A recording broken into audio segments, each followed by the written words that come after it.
Bonjour à tous, au sommaire, la nouvelle Fiat 500L, la production de la Lexus elle s'est lancée, hommage à Roger Moore et pour finir de l'insolite, avec un berceau signé Renault et une 911 Lego au crash test.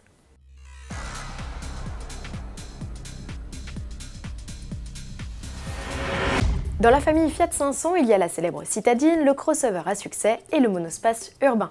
C'est justement de lui dont il est question aujourd'hui. Après 5 années de carrière, le constructeur lui offre une petite mise à jour, des retouches purement cosmétiques avec l'arrivée de feux à jour à LED ou encore de plus nombreux chromes. Fiat indique 40% de nouveaux composants. Dans l'habitacle, un écran tactile de 7 pouces et un bloc d'instrumentation redessiné font leur apparition.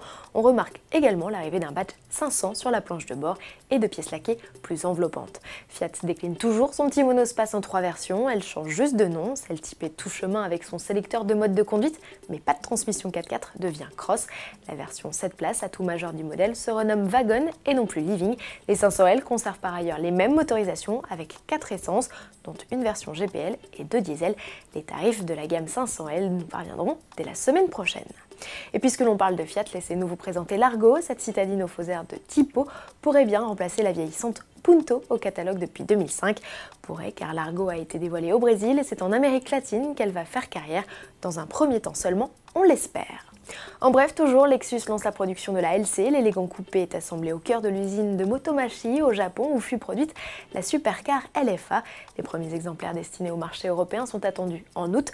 2 motorisations essence sont disponibles, un V6 hybride de 354 chevaux et un V8 de 477 chevaux. Leur tarif est identique, comptez 109 000 €. Le Royaume-Uni est en deuil. Après les terribles attentats de Manchester, ce 22 mai, on apprenait un jour plus tard la disparition de Sir Roger Moore à 89 ans. L'acteur a au cours de sa carrière multiplié les rôles, personnage souvent amené à prendre le volant de voitures, devenues pour certaines des icônes.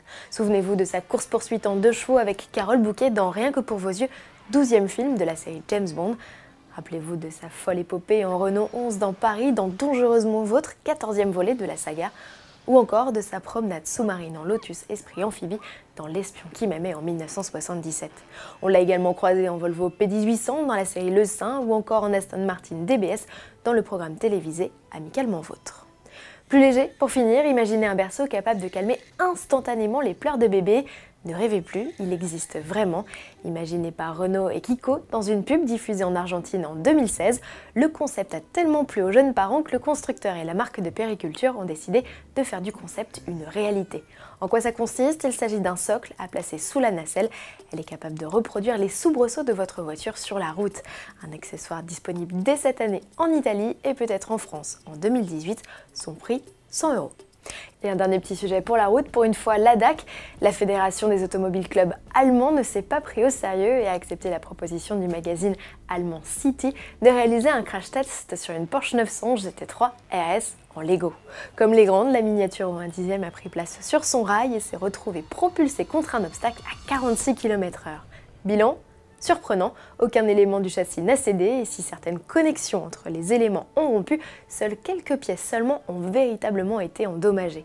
Pour ceux qui voudraient reproduire la séquence, la 911 GT3 RS Technique est à vendre sur la boutique Lego, son prix 300 €. N'oubliez pas, on se retrouve dès vendredi.